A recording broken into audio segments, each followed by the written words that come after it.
Okay, so tayo po ay magpapatuloy dun sa ating series ng spiritual, yung ating pong spiritual stature sa panalangin. At dahil nakatapos na po tayo ng tatlo lang ano. Matandaan kayo. Okay, so nakatapos na po tayo sa tatlo ng ating right standing sa Panginoon, sa yung ating spirit stature, na kung saan ay patuloy po na ang Panginoon na nagbibigay ng ating stature sa kung sino tayo. At makita po natin na lagi po na sabi ko nga, hindi lahat ng nananalangin sa Lord, kahit Kristiyano, pinapakinggan ng Lord. Alam niyo po ba yun? Hindi niyo alam? Lalo na kung hindi aligned ang ating spirit dun sa pinapagawa ng Panginoon, sa Espiritu ng Diyos. Hindi tama yung ating panalangin. Yung family altar nyo, napapakinggan nyo ba kung ano yung pinapanalangin? Bigyan mo po kami ng aming pagkain sa araw-araw. At isang bagay pa po, sabi ko nga, Lord, kung Kristiyano na, totoong Kristiyano na, hindi na para humingi lagi ng kapatawaran sa pagkakasala, kundi doon sa mga pagkakamaling nagagawa. Tama po ba? Kasi yung kasalanan, ang daling mag-convict ng banal na spirito sa atin. So, dapat wala ka na sa kasalanan. Kaya nga, di ba yung sinabi ng Panginoong Jesus doon sa babaeng sabihin na natin sa ngayon ay nagbibigay ng panandaliang aliw. Ayan. Wala naman pong dito, no? Yung pupunta sa Caloocan na talagang yung kanilang pag kumuha ka raw ng chicks para sa panandaliang aliw, biglang chicks talaga, no? Hoholdating ka. Pagdating doon, meet up nyo, may mga kasamang holdapper. At hindi ho nagsusumbong yung mga nabibiktima dahil mga may asawa eh. Hindi na nagre-reklamo, kaya hindi rin nahuhuli yung gumagawa nun. Okay? So mag-ingat po tayo, kasama dun yung atin pong biyaya ng Panginoon na tayo po ay iniingatan. Lalo na yung mga pagsagot-sagot sa phone na hindi nyo naman alam yung number. Ayan. Okay, so tsaka yung pag-click ng link. Pero makita po natin na sa biyaya po ng Panginoon, iniingatan po niya tayo dahil dun sa banal na espiritu na nasa sa atin. Welcome po pala sa kasama ni nanay ni Mama ni Chen. Ayan. Sister Claudia. Ay nga pala, magkapareho sila ng pangalan ng nanay ni Mina. Okay. So, biyaya po ng Panginoon at yung pong patuloy na kalakasan ay pinagkakaloob sa atin ng Diyos sa araw-araw. Then, matagal pa, sorry. Okay na po, mami. Kayo na. Akala ko naman, kaya ako nag-aantay. Yun. Yan. So, ito po natalakay natin last week. Our spiritual stature in prayer, right standing before God. Kaya kailangan po, sigurado tayong tama ang ating katatayuan sa harapan ng Panginoon. Right standing within ourselves. Tinanggap niyo po ba na kayo ay pinatawad na ng Panginoon at tinitignan niyo ba ang sarili kung paano kayo binavalue ng Panginoon? Minsan, ang baba ng tingin natin sa ating sarili, wala akong nagagawa. Ano ba pinapagawa ng Lord sa'yo? Sinusunod mo ba? Okay? So, hindi po yung social status natin ang mahalaga sa Panginoon, kundi yun po, ikaw mismo tanggap mo yung sarili mo. Meron ba dito hindi tanggap yung kanyang sarili? Dahil may limit mong ikumpara sa iba. Malimit mong ikumpara kung ano yung wala ka, kaya hindi mo makita kung sino ka sa harapan ng Panginoon. Alam niyo po ba kung sino kayo sa harapan ng Lord? Napakahalaga. Tinubos tayo sa pamamagitan ng kanyang dugo. Niredeem ang ating mga kasalanan at yung magiging mga pagkakamali pa. Dahil dito pa tayo sa mundo eh. So may mga pagkakamali. Pero huwag na yung kasalanan. Dahil madali po tayo i-convict ng Holy Spirit sa kasalanan. Kamakailan lang ho, nandiyan ako sa SM. Nakasarap yung nag-check ng isa security guard. Kasi pinababa pa yung bag ko. Hirap na ako sa bit-bit kong bag at mabigat. pinababa, pinabuksan. Eh, nilabas ko doon yung PWD ID ko. Pero, executive na rin ako. Yun. Pero, andun na agad yung conviction. Ano yung ginawa mo? Eh, nung tinitingnan ko kung babalikan ko pa para humingi ng tawad eh. Kaya may nagkakagulo ako ng oras eh. Pero nandun agad yun, sasabihin agad sa'yo kung mali yung ginawa mo. Hindi na patatagalin. Kasi the moment na tumagal po yung kasalanan, madadagdagan pa yun. Kaya nga, di ba, tandaan niyo yung sa Bible na sabi, umalis yung demonyo sa kanyang bahay. Ayan. Kung tayo pinananahanan ng banal na spirito, nung hindi pa po tayo ligtas, meron din pong nananahan sa atin. Okay? So, yun po yung kwento na talagang nung umalis siya, nagliwaliw siya, wala siya makita mapapasukan. Ang ginawa niya, bumalik to sa bahay. Eh, malinis. Kumbaga, kung nilinis ka ng Panginoon, tinanggal na yung mga dati mong kaisipan, mga dati mong ginagawa, dapat may pinalit ka. Ano yung ginagawa at sinasabi sa iyo ng Banal na Espiritu? Nagtatanim ka ba ng kanyang salita sa iyong puso? At patuloy mo bang ipinamumuhay ito? Yes, may mga katotohanan po tayong binabasa na minsan hindi pa natin maintindihan. Kaya-kaya niyo pong tanungin ng Banal na Espiritu ano ang kanyang sinasabi sa mga salitang iyon. Okay, so yun po yung mga bagay na makita po natin. At yun pong right standing before the devil. Hindi po makapangyarihan ng demonyo sa atin. Unless nabigyan niyo siya ng kapangyarihan para makagawa sa buhay niyo. Okay? Mga pandaraya, mga pagsisinungaling, mga bagay na kayo lang may gustong gawin. At hindi mo ginagawa, ano yung pinapagawa sa iyo ng Lord. Hindi kailangan malakas ka, hindi kailangan bata ka, hindi kailangan matanda ka. Kailangan lang nakikinig ka sa Panginoon. Okay? So, pang-apat na po, dito po tayo, right standing before the people.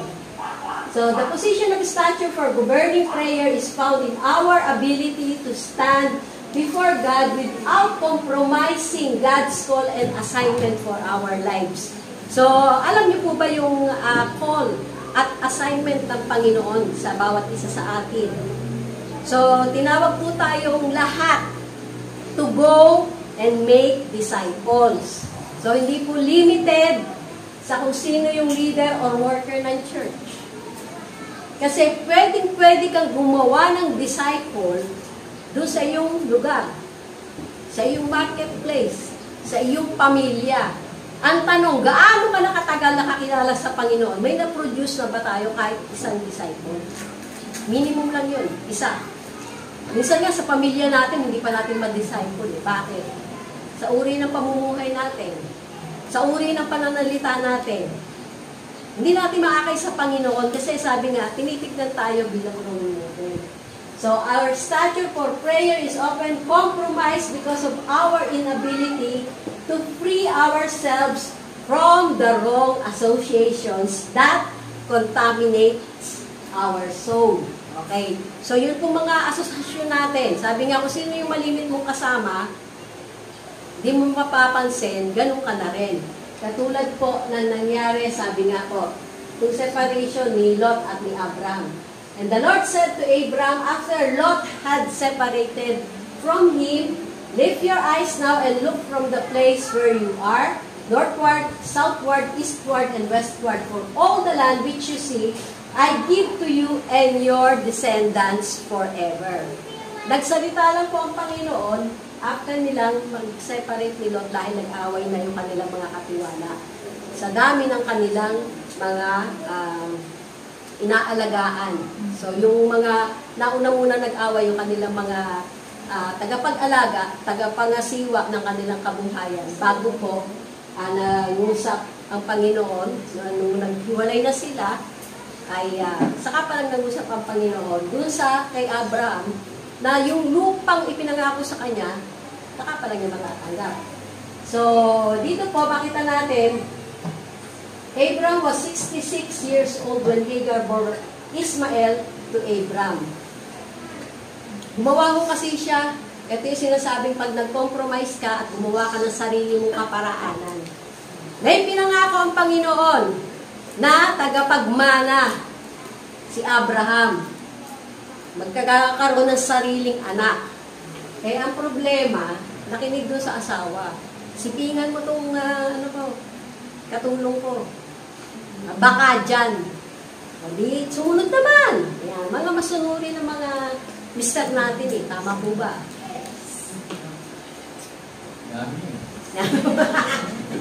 Okay. Dahil mahal tayo, gano'n. Pero huwag niyong tuturuan. I-respeto nyo yung pagkakalagay ng Panginoon bilang ang ama, ang head of the family. Hindi po porkit kayo yung naghahanap buhay, mas malaki ang kita nyo sa asawa nyo, ay kayo na yung masusunod. Covenant partner kayo, hindi ko kayo magkaaway, hindi kayo magkatunggali. Kaya kailangan, kung paano kung i-design ng Panginoon ang isang tahanan na yung tatay, ang head of the family, ay siguraduhin nyo tatay, ginagampanan nyo ba yung pagiging head of the family? O lagi nyo sinasabi, bahala ka na dyan. Kaya after makinig ni Abraham kay Sarah, after 13 years, saka palang muling nangusap ang Panginoon kay Abraham. Nang siyang na taon na si Abraham, nagpakita sa kanya si Yahweh at sinabi, ako ang makapangyarihang Diyos, sumunod ka sa akin at ingatan mo walang dungis ang iyong sarili habang ikaw ay nabubuhay. So, ganun din po tayo. Nung makakilala tayo sa Panginoon, hanggang kunin niya ang ating buhay, kung kailan niya itinakda, ingatan po natin na walang dungis sa harapan ng Panginoon. Ibig sabihin, yung mga sinasabi po niya sa kanyang salita na ating sundin, bukod sa 10 utos, nangungusap po ang banal na spirito, kaya nga iniwan ng Panginoong Hesus. Hindi niya pinahayo ang kanyang mga alagad noon hanggat hindi nila natatanggap ang banal na espiritu. Pero ang banal na espiritu po, kasama na ng Panginoong Hesus dahil bilang tao, hindi rin niya magagawa yung kanyang mga ginagawang himala kung hindi po sa tulong ng banal na espiritu na nasa kanya. So makita po natin na sa biyaya po ng Panginoon, ingatan din natin. Pwede ba maging prayer natin yun? Lord, ingatan mo na ako ay walang dungis habang ako ay nabubuhay dito sa mundo. Hindi ibig sabihin ay marurumihan ka. Siyempre, marurumihan ka, magliligo ba kayong lahat? Ay, hindi naligo lahat, wala sumagot. Okay? So, yan. So, kailangan po lilinisin natin ang ating sarili kung magkaroon man tayo ng dungis ng salita ng Panginoon. Alam nyo agad po ano yung gagamitin yung salita ng Lord. Kung kayo po ay may pagkakamaling nagawa, kung kayo ay nagbabasa ng salita ng Diyos. Sabi nga po, isang biyaya ng Panginoon. Sa kabila po ng kalagayan ni Jane, next week po yata, next week, 21, na napatuloy na ginagawa po at kung binabasa niyo yung kanyang mga ipinopost sa JFBC Paul, makikita natin kung paano yung isang istorya, magkakaiba yung precept ng mga sumulat, ni Matthew, ni Luke, ni John. Yung isang istorya, pero iba po yung kanilang precept. So, ganun din po. Nasabi nga yung centurion na lumapit kay Jesus. Pero sa iba, nagpadala lang siya ng mensahero. Okay? So, yung mga ganung klase po, maunawaan natin. Bakit magkakaiba rin to? Hindi naman pare-pareho. Who is the person, people group, or association that God wants you to be separated with? Ayan. We may not want to be separated, which may cause the delay of the fulfillment of God's promises in your life, or just like Abraham, do you choose another alternative for the fulfillment of God's promise to you rather than choosing His way? May mga tao na sasabihin ng Panginoon na humiwalay ka na dyan. Hindi ko sa asawa nyo, ha? Sa mga may boyfriend, girlfriend dito na hindi ayon sa kalooban ng Diyos, na wala pa naman may boyfriend mo. Akala ko, lumimiti si Sobe. Si CJ, manililigawan na ba? Hindi po kalooban ng Diyos, mangungusap ang Panginoon sa inyo. Sa mga may business naman, kung gumagawa po ng anomalya ang inyong mga business partner, at sinabi ng Panginoon na huwag ka na maki-partner dyan. Yan. So, yung mga bagay po na nais ng Panginoon, na hiwalayan natin. Hiwalayan talaga natin. O umalis na tayo sa kanilang asosasyon o sa pakikisama sa kanila. At paano po nag-rise si Abraham above every circumstances in our lives? So, yung po una, yung Abraham rising above his separation from his father Terah. Actually, si Terah po yung una nakatanggap ng pangako para sa lupang kanilang pupuntahan. Kaya lang, since napadaan sila sa isang lugar na kung saan ay kapangalan ng kanyang namatay na anak, tumigil na po doon. Kaya si Abraham na ang kinumisyon ng Panginoon para puntahan yung kanyang lupang ipinangako. At dito po makikita natin, pakibasa po, Genesis 12:1. The Lord said to Abraham, leave your country and your people, leave your father's family, and go to the country that I will show you. May pinapupuntahan bang lugar sa inyo ang Panginoon? May pinapupuntahan bang tao? Nung time po na nasan ba ako nun? Ano ba yung nasa Robinson po ako. Lord, sabi ko, pag may umupo dito sa kumakain kasi ako ng lugaw. So, pag may umupo dito, babahagi ko yung kabutihan mo sa aking buhay. Eh, yung umupo ko, naka-wheelchair. Kaya sabi ko nga, Lord, yan, pagka, pupuntahin ko. So, nagkwentuhan po kami, tiyempong naka-stroke siya. So, binahagi ko lang po yung kabutihan ng Panginoon. Hindi ko po siya din-disciple kasi wala naman akong personal na relasyon sa kanya. Kasi, napaka-importante, kaya doon sa domain nyo, kayo gagamitin ng Panginoon, naandun kayo, 24 oras. Pero mas maraming oras kayo na naandun sa lugar nyo. Kaya gagamitin kayo doon ng Panginoon sa mga kakilala nyo. Ang tanong, willing ba kayong magpagamit? O gusto nyo lang na tanggap lang ng tanggap, pero ayaw nyo magbigay? Ano yung meron kayo na maibibigay nyo? Pangalawa, paano nag-rise si Abraham?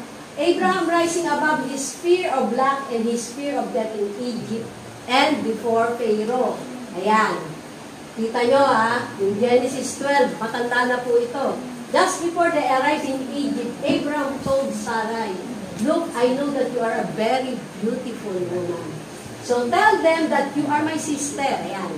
Kung kanina, si Sarai nagsabi kay Abraham na sibinan mo si Hagar, ito naman, si Abraham naman nagsabi, ang ganda mo. Baka hindi ako. Then they will be good to me because of you. In this way, you will save my life. Okay? Kasi pag nagustuhan ni Pero, baka patayin siya. Yung takot lang niya yun. Hindi naman sinabing papatayin siya. Pero yun yung kaisipan niya, na baka pag ginusto si Sarah na maganda, baka patayin siya. So, pangatlo, Abraham rising above his separation from his nephew Lot, so that God can allow him to possess the land and his inheritance. Dito po makita natin, nanirahan si Abraham sa Hebron. Pagkaalis ni Lot, sinabi ni Yahweh kay Abraham, tumanaw ka sa palibot mo, ang buong lupain na tatanaw mo ay ibibigay ko sa iyo at sa magiging lahi mo magpakailanman. Alam niyo kung yung lugar na kinalalagyan niyo, alam niyo hindi pa yan yung pinaka-the best na gusto ng Panginoon para sa inyo. Nuudyukan ka na niya na umalis dyan. Ngayon, pag inudyukan ka ng banal na espiritu, hindi pa yan yung the best na ibibigay ko sa iyo. Mapatrabaho yan, mapakarir na, karir. Yung kursong kinukuha mo, the moment na biglang may, kasi di ba lalo na sa mga kabataan, yung gusto nyo, kung ano yung in-demand ngayon. Yan. Pero kung alam nyo, yan ang inilagay ng Panginoon sa inyo, sabi ko nga, yung dalawang anak ko, hindi ko pinigilan. Anong gusto nyo? Anong gusto ng Panginoon sa inyo? At yun na yung panalangin ko, bata pa lang sila. Lord, yung kalooban mo, ang kanilang kuning kurso. So kahit medyo mahirap para sa amin noon, dahil yun ang kanilang ginusto, kita namin yung provision ng Panginoon. Pero may part po tayo na gagawin doon sa provision ng Panginoon na kailangan natin sundin. So dito, from Canaan, dito po nagpunta si Abraham. Pang-apat, Abraham rising above when King Melchizedek corrected his inaccurate lifestyle. So then Melchizedek, king of Salem, brought out bread and wine. He was the priest of God Most High, and he blessed him and said, so makita natin dito si Melchizedek, king of Salem, at the same time, priest of God. Blessed be Abram of God Most High, possessor of heaven and earth, and blessed be God Most High, who has delivered your enemies into your hand.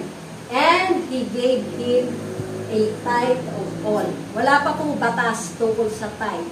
Pero si Abraham, dahil naitama ni Melchizedek, yung kanya pong way ng pamumuhay, hindi na siya dinigma nung king ng ano ba itong, ayan, Sodom.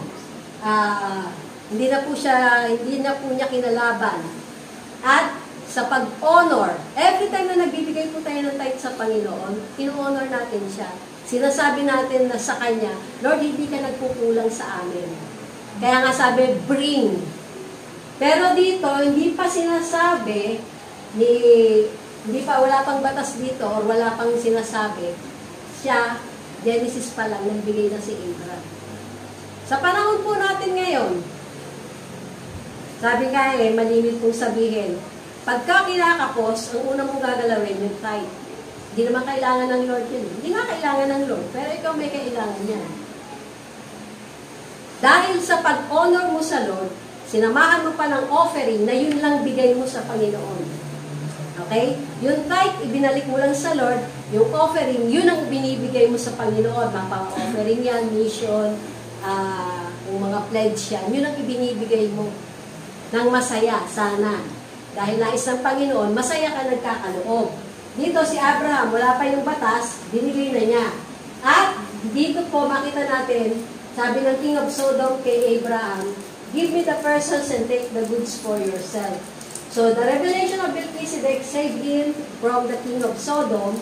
At dito makita po natin, but Abraham, ito po yung sagot ni Abraham sa King of Sodom, I have raised my hand to the Lord, God Most High, the possessor of heaven and earth, that I will take nothing from a thread to a sandal strap, and that I will not take anything that is yours, lest you should say, I have made Abram rich, except only what the young men have eaten, and the portion of the men who went with me, si Aner, si Eshcol, at si Mamre, let them take their portion. So yung kanyang portion, hindi na kinuha ni Abraham, pero yun sa kanilang mga kasama. Yun ang pinakausap niya sa King of Sodom. So God had to move Abraham to greater understanding of the way of covenant and to walk in covenant with God. Okay. Tayo po ba ay lumalakad sa pakikipagtipan sa Panginoon? Sabi nga po isang bagay po, hindi po sinungaling ang Lord na hindi pagkakaloob yung ating mga pangangailangan even sa ating panahon ngayon. Yes, may mga pagkakamali tayo nagagawa, lalo na yung mga pagkakamali hindi nagpa-budget. Lalo na pag nakakita ng sale. Kaya mahirap din yung may credit card. Pag napasobra ka ng gamit, mayroong mga credit card dito, napasobra ng gamit. At hindi na kinakaya yung installment. So, pinag-iisipan mo yan at pinagbabudgetan. So, Abraham faltered again in his relationships and compromised on the avenue of God's word and fulfillment. God led him through all these relationship compromises and showed him how to rise above them. When he got it right, he rose in the power of prayer and intercession to regulate destiny of Sodom and Gomorrah. Okay, alam po natin na ito po yung tirahan ng mga LGBT yung panahon nila. At yun pong sa biyaya po ng Panginoon, sa biyaya talaga ng Panginoon, ginunaw. Pero pati si niligtas muna yung kanyang pamangkin na si Lot. Yun nga lang, yung asawa niya, dahil lumingon pa, natunaw na parang asin. Okay, basahin nyo na lang ito yun. So the prophet Isaiah, ito naman kay Isaiah naman, had to learn how to rise above his honorable relationship with King Uzziah and set it aside before he could see the King of Kings on the throne. So, ito po mga pinatay din. Namatay. So, in the year that King Uzziah died, I saw the Lord seated on the throne, high and exalted, and the train of his robe filled the temple. So, we may not be aware, but somehow, we have Uzziahs in our life. When the Uzziahs of our life block the vision of God in our lives, we can come into decay and decline without us realizing. Yan. Pinapakinggan niyo po ba ang inyong mga salita? Lalo na nung nangyari yung mga kalamidad sa ating bansa. May sumisiba dito sa Panginoon. Lord, bakit nangyari yun? Ako, isang bagay lang po yung sinasabi ko. Lord, salamat, malapit ka nang dumating. Pero kasama po sa ipinapanalangin natin, yung mga nagbibigay ng tulong at mga ginagamit na mga ahensya ng gobyerno, sama po natin sa panalangin. Na sa mga tulong na maipahatid talaga. Kasi nga, lalo na yung kawalang pag-asa sa mga tao, na talaga makikita mong umiiyak, hindi nila inaasahan. Tayo, inaasahan ba natin yung David 1? No? So, wala tayo sa, pero pinag-ahanda ho tayo ng ating gobyerno. Nahanap ko nga yung gobag ko. Pag pinag-ahanda ho tayo, maganda tayo. Although hindi naman natin inaasahan. Kasi nasa Cavite tayo eh. Wala yung science. Yan. Okay. So, yun po yung mga bagay. Huwag po tayo, hindi naman gagawin ng Lord yan eh. Pag pinag-ahanda ho tayo ng mga ekspertong ahensya ng gobyerno na nakakaalam yung mga galaw, although ang Lord ang lumikha ng lahat ng iyan, although yung mga sinkhole na biglang naglabasan, yung lindol na sabi nga after 400 years na tahimik, biglang nabulabong, gumalaw. At alam niyo po ba yung dapat gawin? Pag lumindol, cover and okay, hindi tatakbo sa labas agad. Okay, kaya dapat lagi kayo may folder o matigas sa bagay na kung sa ulo. Sabi nga, yung mga kabataan daw yung malimit mawalan. Yung iba mga nagtakbuhan lang, nag-discuss. Okay. Kasi sabi nga, pinakamahaba po, 30 seconds lang yun.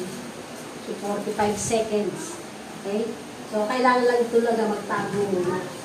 This relationship of compromise with Uzziah lingered for many years until his death.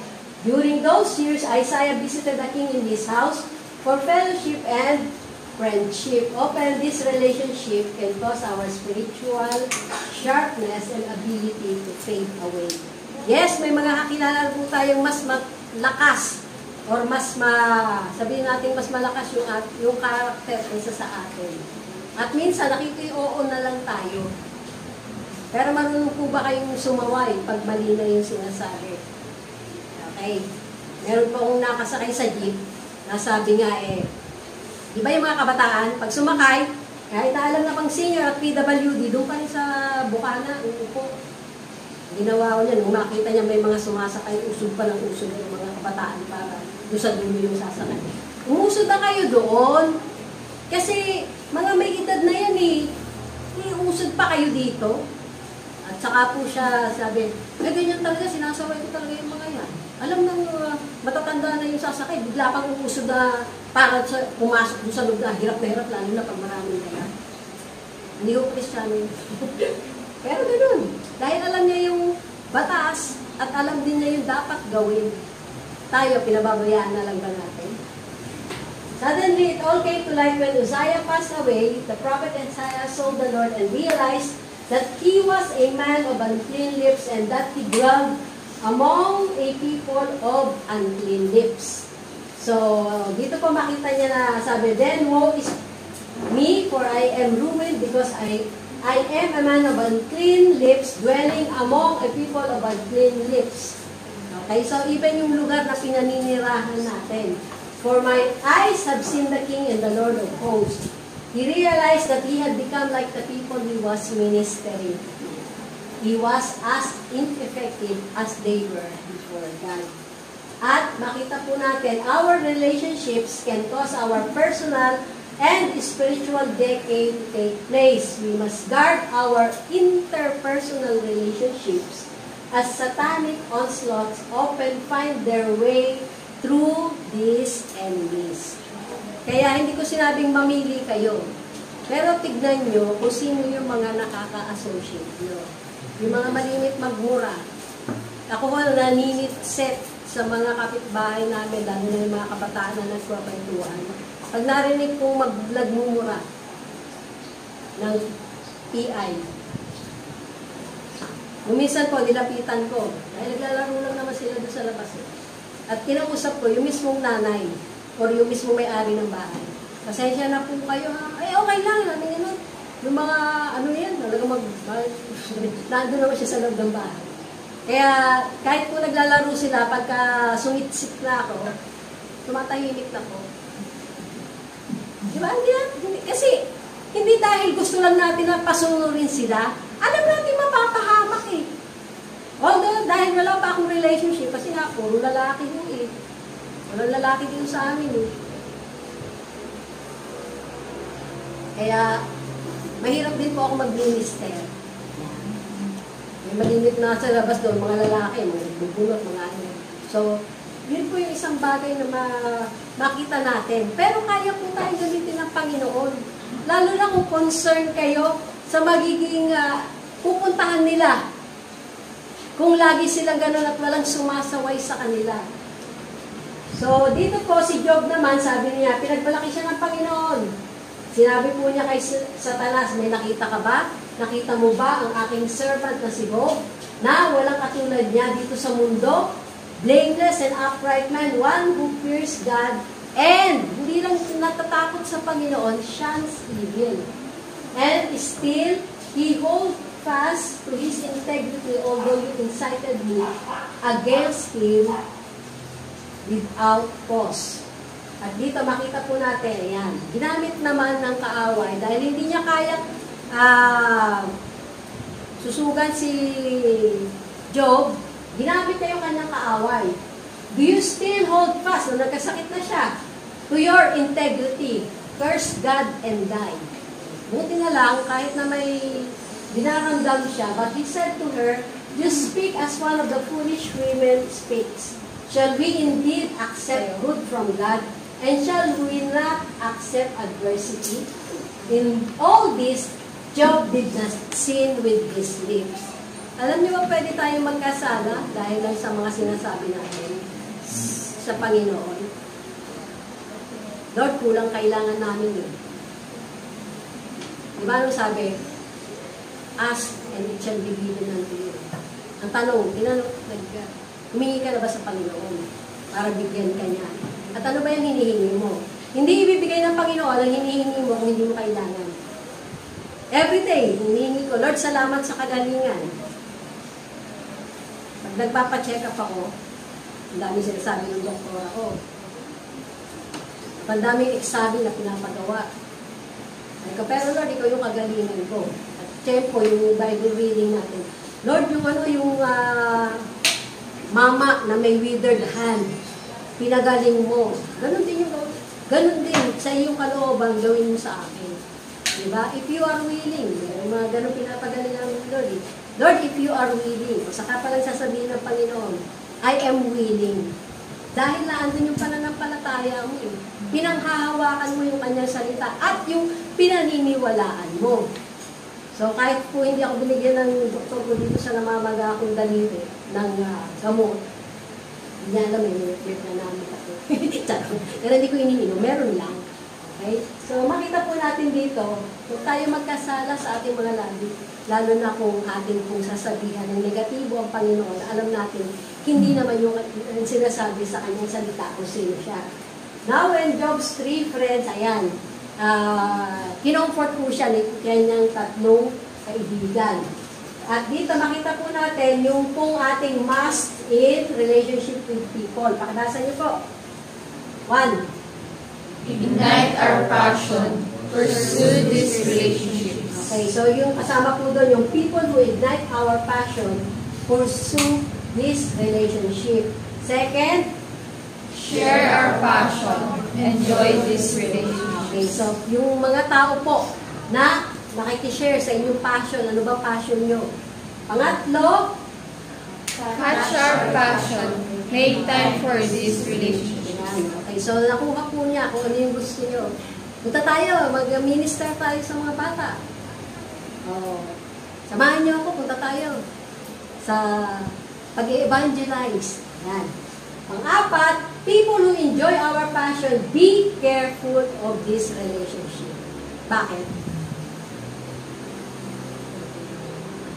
Kayo na mag-isip ng bakit. Okay? Yung ini-enjoy lang yung passion natin, pero hindi nakikiisa o hindi nakikiisa. Okay?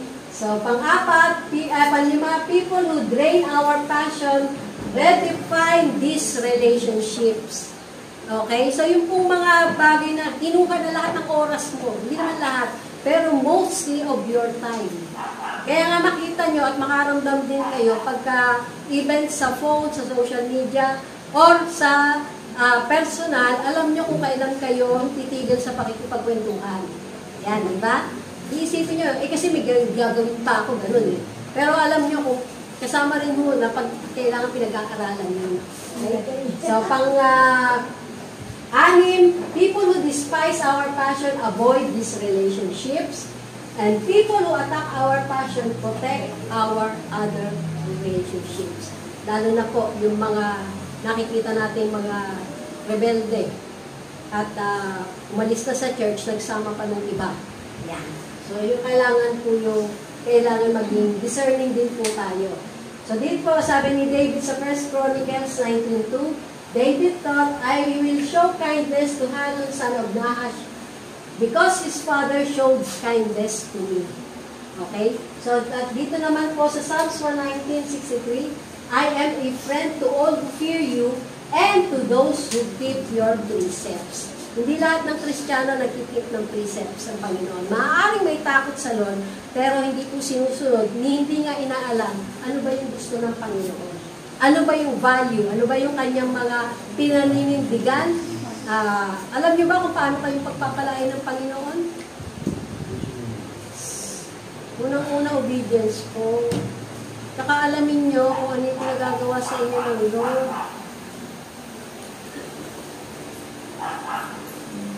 Nung last, pinapadaan tayo sa pagsubok ng Panginoon para patuloy lang na yun pong ating karakter ay ma-develop into Christ-likeness. For our position of stature to be established, we must learn to stand strong in every circumstance. So, bagyuhin man tayo, lindurin man tayo, kung ano naman mangyari, dapat alam po natin, matuto tayo. Establish na, matuto pa tayo to stand strong. And we must not allow the enemy to gain grounds and gain an advantage over us. Yung mga negative thoughts, mga negative na lumalabas sa ating bibig, binibigyan niyo po ng pagkakataon ng kaaway ng Lord. Wala naman akong pag-asa. Lagi na lang ako may sakit. Sinabi mo yan eh, life and death are in the power of the tongue. Kahit may sakit ka ako, physically, may sakit ang katawan ko. Anong kinoconfess ko? I am the healed of the Lord. By your stripes, Lord, I am healed. Bakit? Spirit na yung nagsasalita eh. Bagamat yung physical kong katawan, dahil na rin sa minsan na pang-aabuso tayo ginagawa eh. Bawal kumain ng ganito. Yung doktora ko po, nung pinakita ko yung isang kuko na nangitin, sabi niya, ay, namatay na yan. Nadaganan ba yan? Bagsakan ba? Masikip ba sapatos mo? Hindi ho. Basta nakita ko na lang mo siya ng itim. Ay, patay na yan. Endocrinologist. Kaya sabi ko, Lord, sa iba ako magpapatingin. Okay. Kaya mga, tayo na po eh. So, dito po makita natin, nung yung pong, minsan ganito tayo sa Lord eh. May bagyo sa dagat, at nakita natin, sabi dito ng mga apostol, why are you fearful? Sabi niya, came to him, Lord, save us, we are perishing. Then he arose and rebuked the winds and the sea, and there was a great calm. So the men marveled, saying, who can this be, that even the winds and the sea obey him? Makita po natin, and when Jesus saw great multitudes about him, he gave a command to depart to the other side. So there is often a greater storm in the boat rather than outside the boat. They were arguing with Jesus about His love and His care for them. His reaction was considered as lack of care. Yan.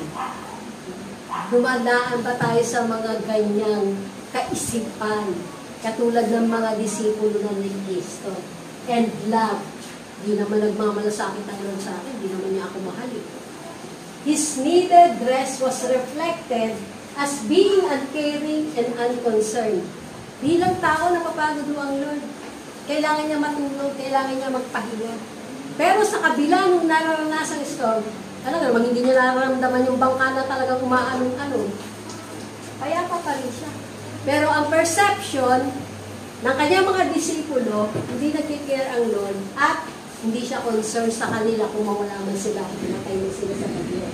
So they rose up to rebuke him when he was the answer in the boat. They rose up to challenge his inactions. May pagkakataon na kahit sa tagal-tagal na nating manalangin, tagal-tagal na nating nagde-declare, pero wala pa rin tayo makitang sagot ng Panginoon. Nagpa-falter ba tayo? O patuloy na bumababa yung ating pananampalataya sa Kanya? Lagi po natin ipanalangin, Lord, your will be done. Ano bang will mo sa sitwasyong ito? Sa circumstances na meron kami ngayon? Ano yung itinuturo mo sa amin? O sa akin? Personal. Dapat ganun po yung ating patuloy na sinasabi sa Panginoon. So, Jesus got up and rebuked the wind and the sea and became perfectly calm. When we learn to join Him and partner with Him, who is on our boat, we secure the greatest strength for total victory. With Jesus in the boat, we can smile at the storm. Di ba yung mga Sunday schooler dito? Alam niyo pa ba yung kanta na yan? Wala na kumandanan, hindi na maaalala. So most of us look at the storm outside the boat and began to fear. We must stop the storm of fear and doubt in the boat. We must team up with His presence and His word and not doubt Him who is for us. If God is for us, pakidugtungan, who will be against us? Okay. Ang tanong, is God for you? Yes. Yan. Salamat sa mga sumagot at sigurado silang ang Panginoon ko ay sa atin at nasa sa atin. So, huwag mo tayo tumingin sa kidlat at ulos. Ayan. Sabi ko nga sa inyo, minsan, sisilog ako na sinampay. Huwag makita mo yung kidlat eh. Hindi na ako, kasi mga baka nila sa kapag tatamang doon, ang galing talaga ng gawa ng kidlat. At kanina naman yung orange na hindi pa sumisikat ang araw. Ang galing mo talaga, Panginoon. Napakaganda ng iyong mga nilikha. So, there is no mountain high enough that He cannot cover. There is no valley wide enough He cannot fill. We serve a God who specializes in impossible. Okay. So, pakibasa po. For nothing is impossible with God. Okay, sa Luke 1:37 po yan. Walang imposible sa Diyos. At sa Romans 8:28, Tagalog, alam natin na ang lahat ng mga bagay ay magkakalaking-lakik na gumagawa para sa kabutihan nila ng mga manginibig sa Diyos. Sa kanila sa mga tinawag ng Diyos ayon sa kanilang layunin. Okay, so nagkakalakit-lakit, magkakalakit-lakit. Parang hirap na kayo ng Tagalog. Okay? Para sa kabutihan nila na mga umiibig sa Diyos. Pwede ba nandito kayo pero hindi niyo mahal ang Lord? Pwede. Diba? Sabi ko nga sa inyo, may mga pagkakataon po, religious yung ating dati. So, sa kanila na mga tinawag ng Diyos, ayon sa kanyang layunin. Kaya nga, lagi po ko tinatanong sa inyo, alam niyo ba ang layunin ng Panginoon sa buhay niyo? Bakit pa kayo buhay hanggang ngayon? Nagawa niyo na ba ang layunin? Or ginagawa niyo ba ang layunin ng Panginoon sa inyong buhay? At makita po natin, confident ba tayo sa Panginoon na tumawag sa atin? Sabi to, Subalit sa lahat ng mga bagay na ito, tayo ay ligtas sa mga mapagtagumpay sa pamamagitan niya ng umibig sa atin. Sa Tagalog Contemporary Bible, pero kahit ganito kalagayan natin, kayang-kaya nating pagtagumpayan ito sa tulong ni Kristo nagmamahal sa atin. Alam niyo bang nagmamahal sa inyo si Kristo? Tinatanggap niyo ba yung pagmamahal? O gusto niyo lang yung pagmamahal ng magulang niyo, kapatid niyo, mga anak niyo. Pero yung pagmamahal mismo ni Kristo, hindi pa natin matanggap at hindi natin maunawaan. Diyos na nagkatawang tao, tinubos ang ating mga kasalanan, kinuha lahat ng ating mga sakit, karamdaman mula sa ulo, sa mga bawat organ ng ating katawan at ng buong pagkatao natin, at ipinako sa krus ng Kalbaryo. After 3 days, nabuhay at buhay siya hanggang ngayon, at muling babalik. Kung nakikita na po natin, sabi ko nga sa mga prophecy, Lord, nangyayari na nga ngayon, malapit ka na talagang bumalik. Dalangin ko po na maging matatag ang church. May datnan ka na mananampalataya at patuloy po nagtitiwala sa iyo. Kaya the moment na may nawala na po dito sa atin, at sa buong mundo yun isang beses lang po yung rapture. Pag naiiwan kayo, maging matatag. Pag may naiwan po, maging matatag kayo sa inyong pananampalataya. Huwag yung ipagkakalulot si Kristo. Dahil sabi ko nga yung isang kakwentuhan ko habang naghihintay ng bus Although yung kasama po namin, pupunta lang simbahan. Lumayo ako kasi nanigarilyo yung lalaki. Nakadalawa agad. Nagkwento yung kakilala ko doon. Sabi ko, opo, mahirap po sa impyerno. May binanggit siya Saan pupunta yung mga yan? Nagkakwentuhan kami. Sabi po sa Bible, mayroong mga uod doon na hindi namamatay at yung apoy na hindi namamatay. At kung ano po yung nararanasan natin dito sa katawang lupa natin, ganoon din po sa impyerno. Eternal po yun, na apoy at uod. Pero may eternal life naman po sa presensya ng Panginoon. At dumating na yung basa sa sasakyan. Mga simpleng paraan na kaya nating ibahagi. Hindi mo kailangan i-quote yung verse. Pero pagka hinanap ka na at willing na magpa-disciple, doon lang din sa amin. Nakakasabay ko lang lagi sa pagbubuhay. Sabi nga po, there is no problem too big, God cannot solve it. There is no mountain too tall, He cannot move it. There is no storm too dark, God cannot calm it. There is no sorrow too deep, He cannot soothe it. So when your heart is heavy and your mind is weak, turn to God immediately, get on your knees, ask Him for guidance, patience, and strength, because at the end of the day, He is the only one that you can truly depend on. Ang tanong, dumidepende ka ba talaga sa Panginoon?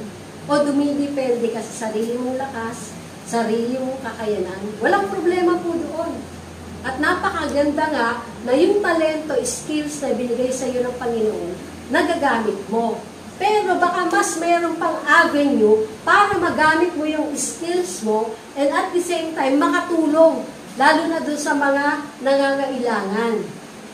Nung last week po, ako yung umatendang anniversary ng church sa Imus at nakita ko po doon na kung paano yung mga business-minded kasi, may parlor, yung anak ng pastor, at the same time may binuksang food kiosk na pang-take-out lang. Pero ang kwento ng nanay, kaya nagbukas yan para tulungan yung mga kabataan. Tinitrain, ibig sabihin, para kumita, at the same time, ay makatulong din, sabihin, yung mga skills. Habang nagtitrain ka kasi makikita mo kung anong skills talaga na meron yan.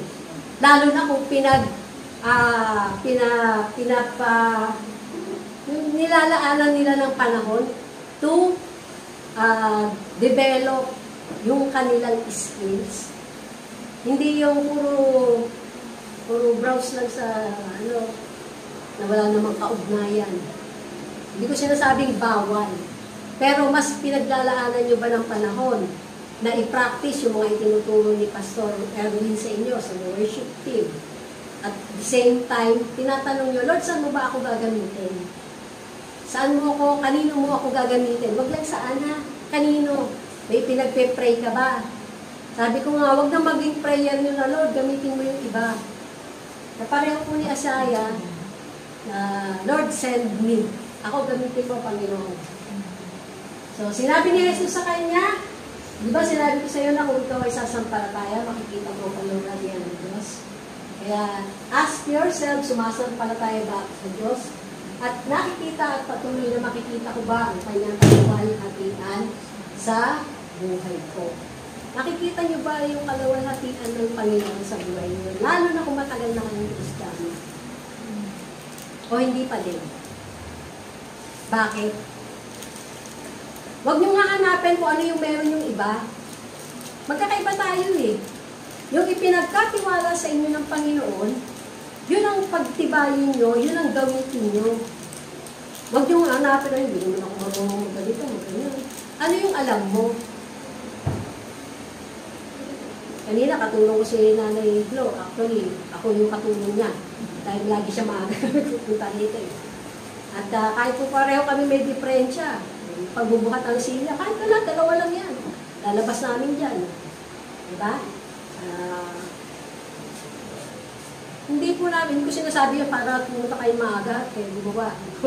Pero maganda kung kayo nila. Pero kaya eh. Alam din ho nila, kahit dalawa o tatlo na dumating dito, magtutulong ako. Kasi yung schedule po natin, hindi ko ini-schedule yun ang sarili kong gusto. Although next week po, meron pa rin kayo. Kayo, bakit? Wala kasi ako. Okay. May conference po kami sa Malaysia. Dr. Jonathan David. Kahit na may diferensya na siya, may Parkinson's disease din ho yun eh. Ay, kahit mga 15 minutes, nagpapatuloy sa pagtuturo. Kaya nakaka-encourage na sa kabila ng karamdaman, hindi niya hinayaan yung karamdaman na magdikta sa kanya. Okay? Ako marami din po, physically. Pero sabi ko nga, kahit nag-iisa ako sa bahay, at ako'y may nararamdaman na rin, nagpapasalamat ako sa Lord, na every time na bumababa yung sugar ko, alam ko na, at lagi naman ako may stock. Kaya lang talagang kagabi, 45.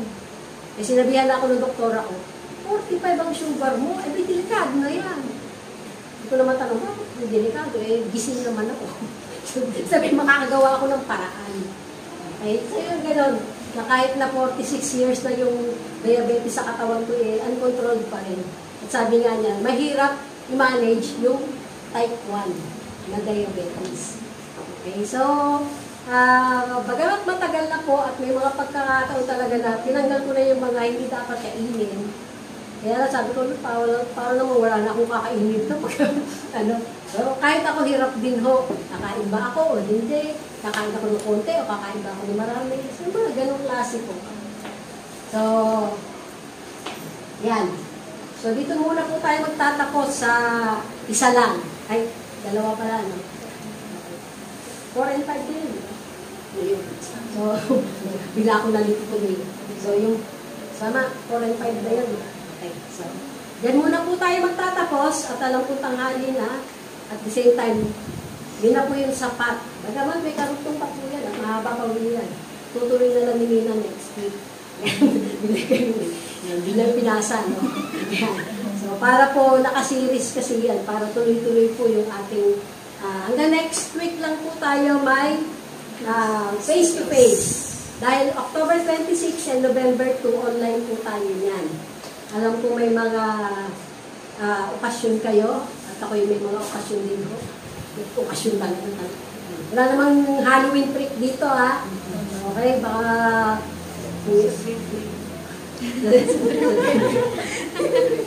Hingi na kayo ulit ng So, yun yung mga bagay po na makita natin. Paghandaan natin. Pero, more, yung pong pakikipagkita natin sa ating mga kamag-anak o mga reunion, samantalahin mo natin itong panahon na to para makapag-share sa kanila ng truth na hawak nyo. Kung may hawak kayo. Ng truth about Jesus. nang mag-encourage kayo sa nakikita nyo nanlulupay-pay na, hindi lang physical na katawan, hindi yung kaluluwa. Nadidesign nyo yun? Yung kaluluwa ng isang tao. Yan? Ma-identify natin kasi binigyan tayo ng discerning of the spirit. Kaya alam mo rin, pag kayong usap ni Asar, bandang ko na yung security guard doon. Sabi ko, baka pagod na to o ano. Kaya hindi ko nakita kasi hindi lang gamit yung isa. Pagdating sa akin, hindi ko nakita nagmamadali ako. Kasi napabalik ulit ako doon sa clinic. So yung mga ganong klase po. At lagi po tayo magpasalamat sa Panginoon every time na tayo po ay Kanya pong patuloy na binibigyan ng mga pagkakataon para makapag-share. Hindi yung para dumami lang tayo. Kundi madami po, yung madala natin sa kaharian ng Panginoon. Si Jesus pa rin po, hindi po tayo. Kung sa akin lang po, sabi ko nga nagtatanong na ako kay Ayon, ano ba yung pwedeng gawin dyan? Meron ba dyan yung van na pwede natin ilagay doon sa lupa ng church, sa Vista Verde? Bagamat pinapagamit po nila ito, pero somehow talaga yun kung udyo na talaga magkaroon din tayo ng sariling lugar natin. Unang-una, para matrain na ng gusto ni Pastor Erwin, yung worship team. Mahirap kong mag-train sa nang wala pong place na talagang saan mag-i-stay. At saka ilang taon na rin tayo dito? 21 na. 3 years na. So, 3 years ako. 3 magpo-4. Ano ba? Okay. So, pero, alam natin, kaya binigyan na tayo ng lupa ng Lord. Pero makita po natin, may mga legal pa rin proseso na kailangang pagdaanan. Yan. So, yun po yung mga bagay na patuloy na ipinapanalangin at patuloy kong ginagawa. Yung kung kailan yung timing ng Lord. Yan. Nakapag-inquire na po si Ate Nina dahil sila yung dito sa Bacoor. At ako rin ho, nag-inquire na dyan sa City Hall. At salamat kay Pastor Erwin na may manalangin. Father God in heaven, we come before your throne at narito po ang aming the best na maibibigay sa iyo ng aming maluwag sa aming puso at kaisipan, knowing na kung ano po yung tinanggap namin sa iyo, kailangan lamang namin, Panginoon, na ibalik. I-honor ka, Panginoon, dahil ikaw ang Diyos na tapat, na hindi mo po kami pagkukulangin sa anumang aming pangangailangan. Salamat po sa mga pagtuturo na ginagawa mo sa tamang pagbabudget, tamang investment, Panginoon. Wala pong ma-scam, Lord. At patuloy po na makita mo kung paano na yung pinagkatiwala mong maliit ay mapalaki po namin. To multiply, Panginoon, ang righteousness sa aming buhay. At ganoon din po, makatulong sa iba na nangangailangan. At yung biyaya mo, Panginoon, ay lalo pong sumagana. Salamat din sa wisdom kung paano at sino yung mga dapat natulungan na nakakatulong po talaga upang mapalago at hindi lamang po sa amin umasa, kundi sa iyo na nagbibigay ng kakayanan na sabi nga po ay yung mga tapat sa maliit na halaga ay patuloy po, Panginoon, na dadagdagan upang mamultiply ito. Thank you for the idea of business, Panginoon, mga bagay na pagkakakitaan, Lord, sa kanilang community, sa kanilang place of work, Panginoon. Ikaw po ang patuloy na magpala sa kanila at makita po nila na kung i-bless mo, Panginoon, ang bawat idea na ikaw nila nagbigay at patuloy po nilang gagawin on your time, Panginoon, at sa kapital na ipinagkaloob po sa kanila, sa mga makakatuwag upang magawa ito, Panginoon, at sa sakripisyo na kanila pong gagawin upang maisagawa ito, Panginoon, na inuuna po rin ang iyong kaharian o Diyos na banal. Makikita po nila ang iyong abundant supply at patuloy, Lord, na ikaw po ang nangako na sasawayin mo ang kaaway, Panginoon, na magde-devour ng anumang aming itinatanggap. At thank you, Lord, na ikaw po ang Diyos na nagbibigay ng lahat ng aming pangangailangan.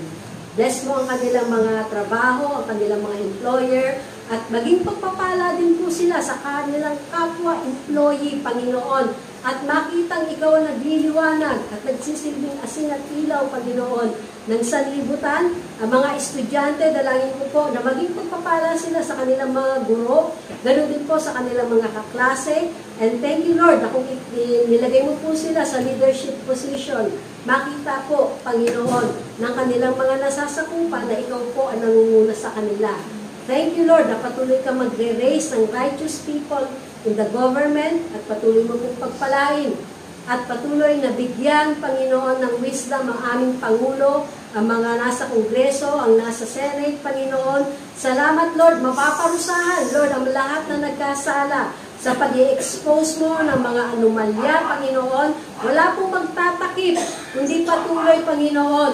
Ikaw ang mag-expose ng lahat, Panginoon, dahil dumating na ang panahon, Panginoon, upang kalusin, Lord, ang mga maling ginagawa sa aming gobyerno. At salamat, O Diyos na banal, na ikaw po ang patuloy na mangunguna sa people in authority. At makita mo rin ang iyong mga anak ay patuloy pong sumusunod sa mga tamang paggabay ng aming mga people in the government, tamang pagsunod namin sa mga regulasyon, at purihin ka, Panginoon, sa iyong kabutihan sa buhay ng bawat isa. Salamat sa kagalingan. Salamat sa patuloy, Panginoon, na pananampalataya na ikaw ang Diyos na nagpapagaling. Ikaw ang Diyos na nagsusupply ng lahat ng mga pangangailangan namin. Ikaw ang Diyos na tugon sa lahat ng problema, Panginoon, na meron kami. Kung ipagkakatiwala namin sa iyo to at hahanapin ano yung sagot mo sa problemang meron kami o mga desisyon na kailangan namin gawin ng tama, Panginoon, in alignment sa iyong destiny para sa aming buhay. At patuloy mong pagpalain ng bawat pamilya, palakasin, at patuloy pong patatagin, Lord, ang mga head of the family, na patuloy, Lord, na sumunod sa iyo, at patuloy na respeto sa mga asawang babae, sa mga anak. Makita nila, Panginoon, ano man ang ginagawa ng mga anak sa kanilang mga magulang. Ikaw po ang kanilang ino-honor sa pamamagitan ng kanilang pagsunod. Pinapurit, pinapasalamatan ka po namin, maging ang mga senior citizen, Lord. Dalangin ko makita po nila na may value sila sa iyong harapan at kaya mo silang gamitin kung willing sila, Panginoon. Tunay, Lord, na hindi ka po nagtatani ng tao. Kaya pagpalain mo po ang bawat isa at ikaw po ang maluwalhati sa buhay ng bawat mananampalataya na sumusunod at patuloy po nagpapasakop sa iyong kapangyarihan. Pinapasalamatan po kita, aming Ama sa Langit, sa iyong kabutihan, biyaya, gabay, sa pangalan ng Ama, ng Anak, at ng Espiritu Santo. Salamat po sa mga ministering angels na patuloy pong mag-iingat sa aming pag-uwi. At kung may mga pupuntahan pa po iba, Panginoon, na-enjoy po namin ang family time at ikaw po ang maitaas. Sa pangalan ni Jesus. Amen. Amen.